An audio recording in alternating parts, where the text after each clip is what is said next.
Hello and welcome to my evening concert. Quite a variety of music from all periods. I'm going to begin with Bach and Handel from the Baroque period.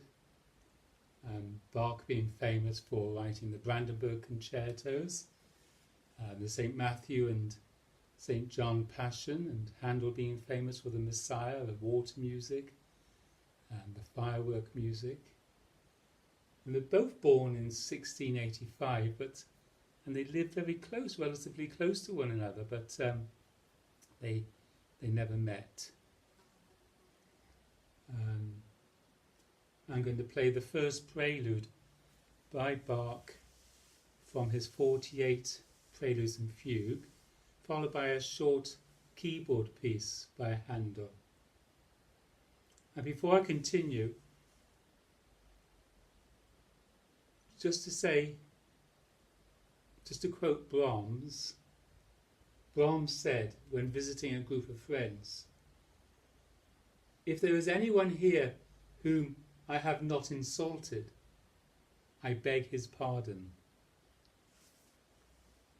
Easy to offend, isn't it? And while listening to the music, listen out for the major and minor tonalities. It's quite interesting to see how certain pieces are in the minor key and certain pieces are in the major keys, and how some pieces go from one to the other.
now with Beethoven we enter the classical period of music, and I'd like to play to you a piece called Für Elise.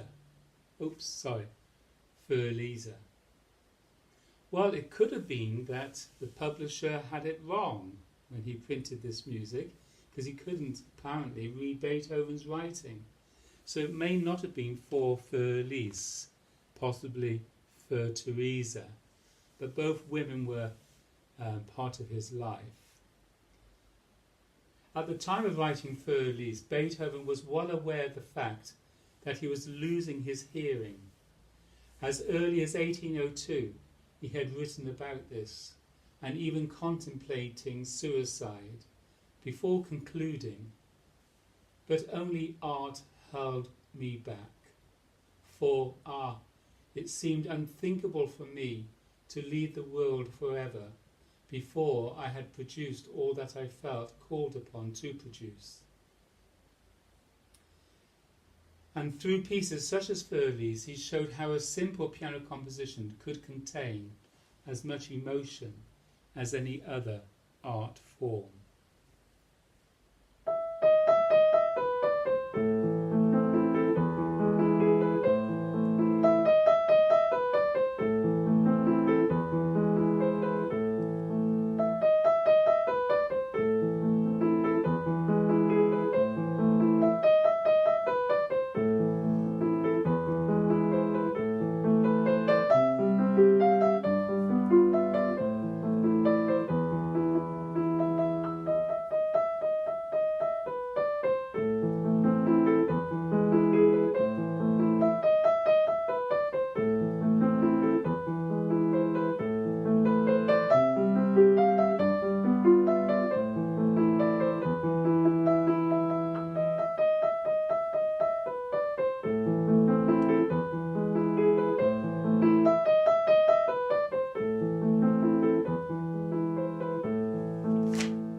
And then we come to Mozart.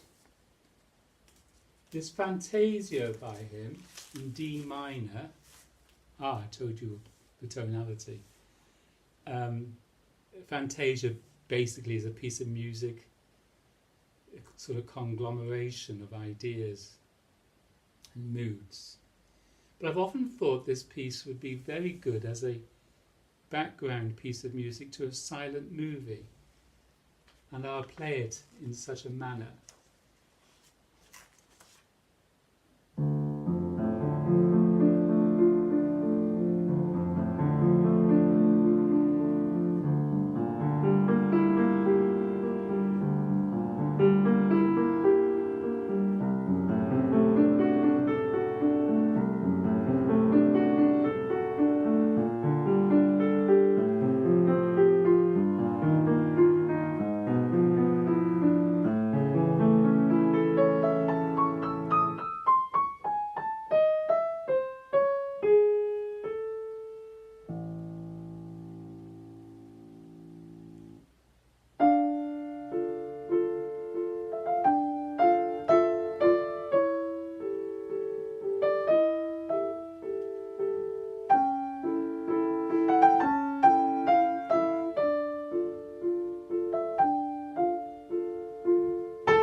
the third composer that I like to play from the classical period is Schubert, his serenade.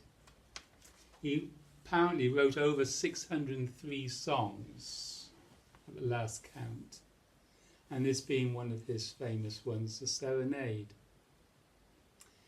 Apparently one Sunday during the summer of 1826, I'm not sure what the temperature was, Schubert with several friends was returning from Port Zeinsdorf to the city, and on strolling along through Waring, he saw his friend Tietz, or was it Tietz, sitting at a table in the garden of the Zum Bierschach. The whole party determined on a halt in their journey. Tietz had a book lying open before him, and Schubert soon began to turn over the leaves. Suddenly he stopped and, pointing to a poem, exclaimed, "Such a delicious melody has just come into my head.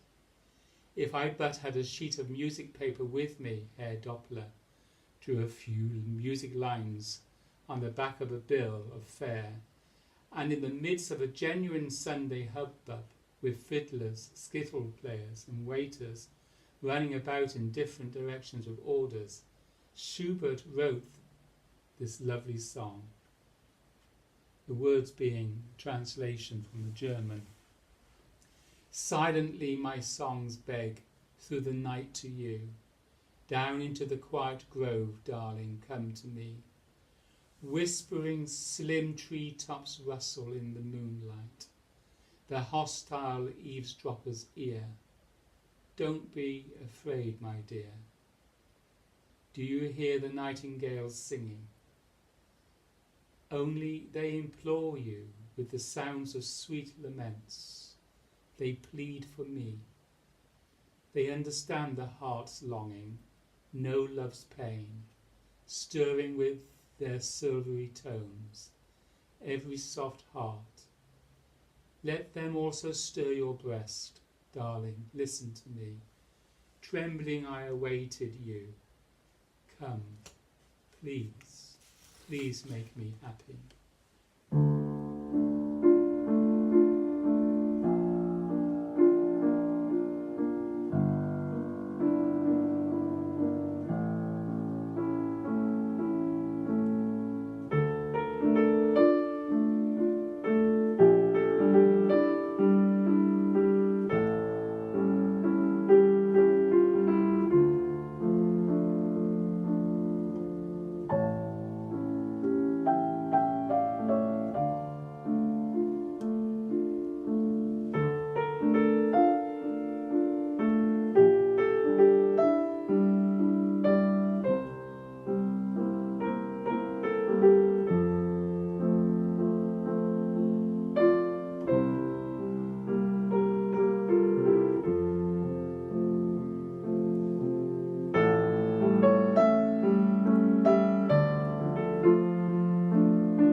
Chopin, one of the great composers of the Romantic period and possibly the greatest composer of piano music. I'm going to play one of his waltzes. Apparently he wrote over 25, but 19 are, some are missing. Well, Schumann writes of his waltzes. They give us music that is inimitable, which means unique, I had to look that word up, full of elegance, charm and brilliance, together at times with profound expression. This one is full of melancholy and longing, though there is some hope in the middle.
Debussy is of a period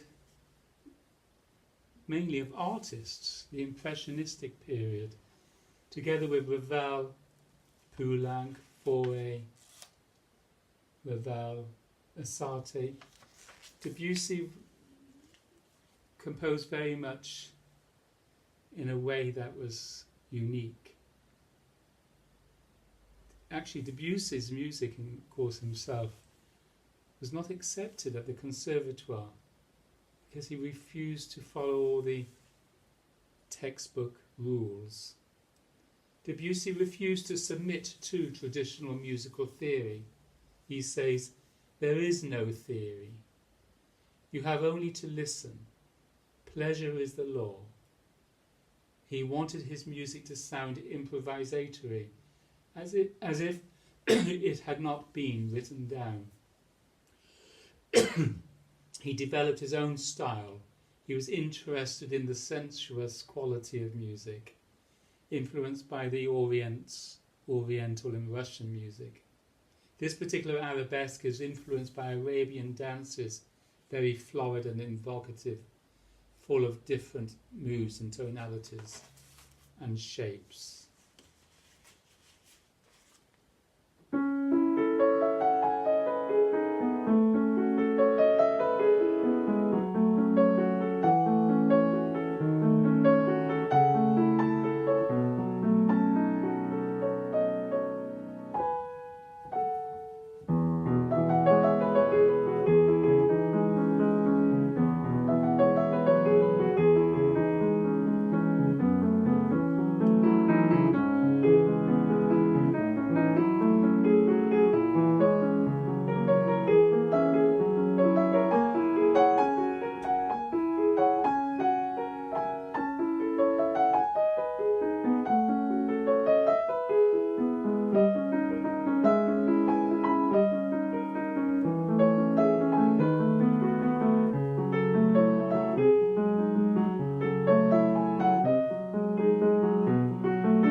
Thank you.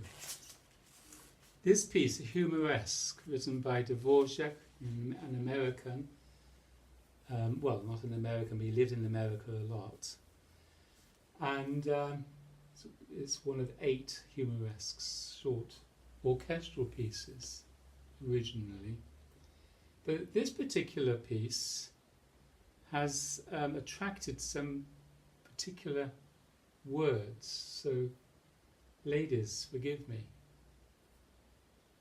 Ladies wishing to pass water should consult the station porter, who will kindly place a bucket out of view. We encourage constipation while the train is in the station, because if the train can't go, why should you?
Opera. Well, we know what the ingredients of opera are often: emotion, jealousy, revenge, often death, suicide, or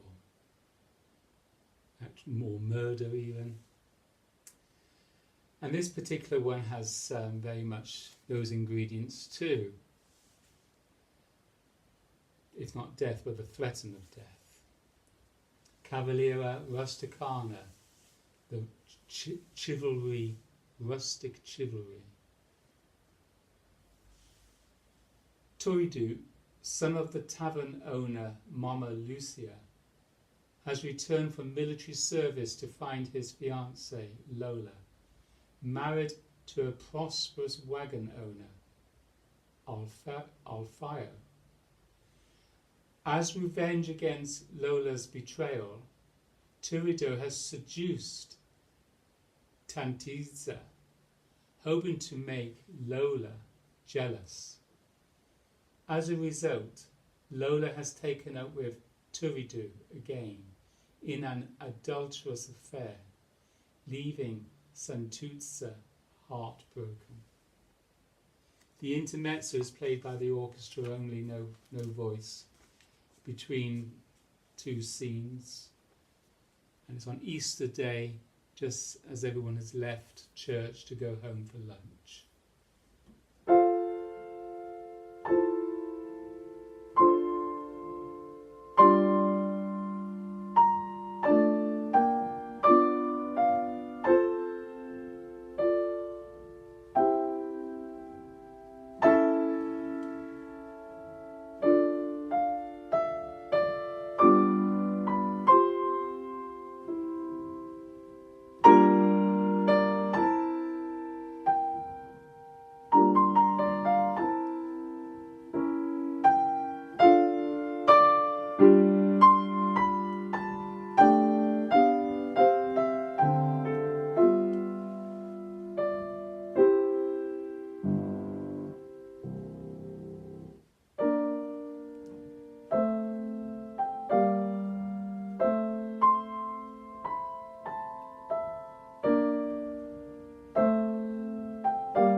That was my mother's favourite, or one of her favourite pieces of music.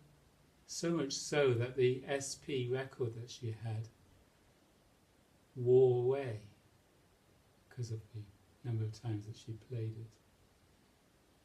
it. O mio babbino caro, my beloved daddy, from the opera Gianni Cicci. I never know how to pronounce it. That was the name of her father. And it's all about jealousy over a particular will. And Loretta sings this to her father, imploring him to let her marry her lover.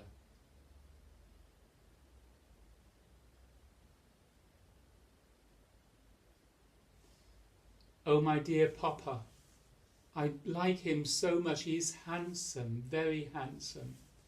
I want to go to Porta Rossa to buy the ring. Yes, I want to go there. But if my love were in vain, I'd go to Ponte Vecchio and throw myself in the Arno. I'm aching, I'm tortured. Oh God, I'd like to die. Father, Father, have pity on me.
To a Wild Rose, I thought, was about a lady, a wild lady, full of thorns, but beautiful at the same time. Apparently his wife, Marion, recalled how her husband would regularly write a few measures during breakfast, like exercise, before going off to the cabin.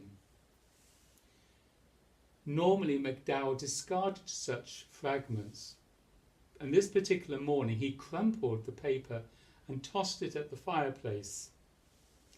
He happened to miss the target, however, and rather than summarily throwing it away, Marion later picked up the paper, uncrumpled it and looked it over. She played it at the piano and decided to keep it. When Edward later returned from the cabin, she showed it to him and said, "This is a charming little melody."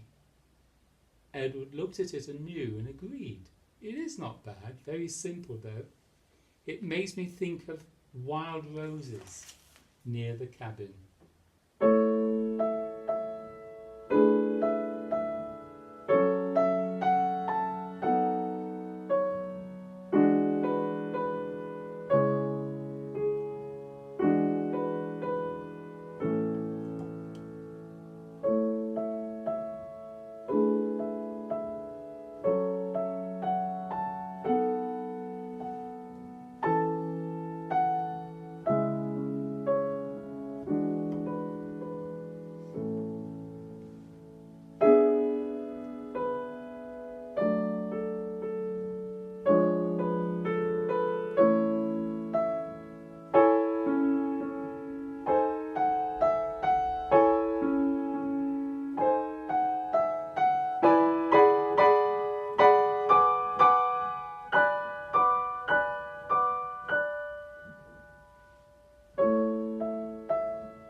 Simple and tender.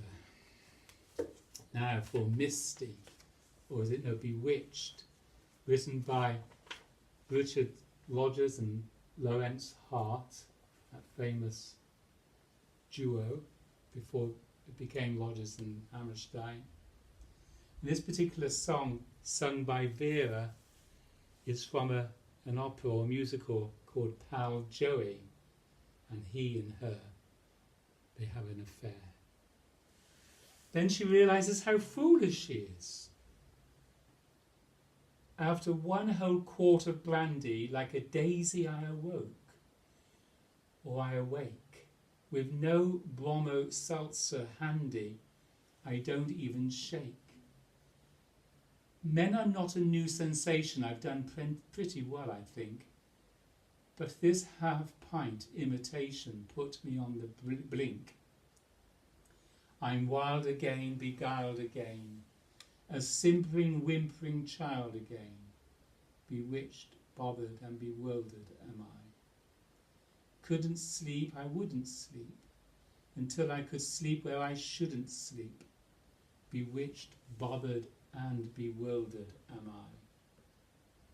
Lost my heart, but what of it? My mistake, I agree. It's the love, but I love it, because the laugh's on me.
And then Misty, look at me, I'm as helpless as a kitten up a tree, and I feel like I'm clinging to a cloud.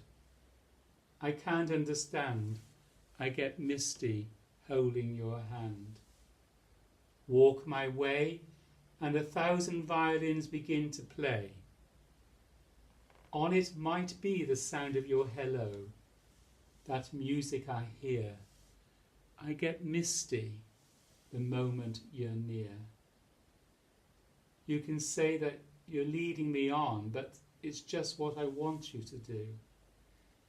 Don't you notice how hopelessly I'm lost? That's why I'm following you. On my own, would I wander through this wonderland alone, never knowing my right foot from my left, my hat from my glove? I'm too misty and too much in love. Composed by L. Garner, lyrics by Louis Mathis. And it was made into a film, Play Misty for Me, directed by Clint Eastwood.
And this piece, forgive me if I cry, because it often does make me cry. Words and music by Cole Porter. Every time we say goodbye, I die a little. Every time we say goodbye, I wonder why a little. Why the guards above me, who must be in the know, think so little of me, they allow you to go. When you're near, there's such an air of spring about it. I can hear a lark somewhere begin to sing about it. There is no love song finer, but how strange the change. from major to minor.